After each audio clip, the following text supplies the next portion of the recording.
যে ধরো তুমি একটা জায়গায় গান গাইতে গেছো, সেখানে মোটামুটি 1000 খানেক লোক, সেই 1000 খানেক লোকের মধ্যে মাত্র 10 জন তোমার মাটির গান শুনতে ইন্টারেস্টেড, তুমি কি তাদের গান শোনাবে?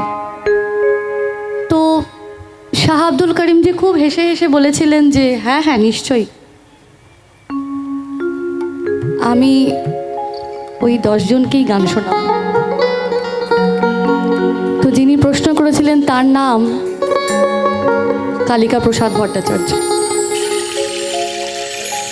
তো শাহ আব্দুল করিমজিকে বলেছিলেন তোমার লজ্জা করবে না?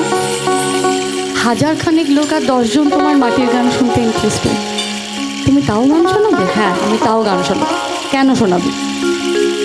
তার উত্তরে শাহ আব্দুল করিমজি বলছেন যে আমার দৃঢ় বিশ্বাস এই গোটা পৃথিবীটা একদিন বাউলে পরিণত হবে।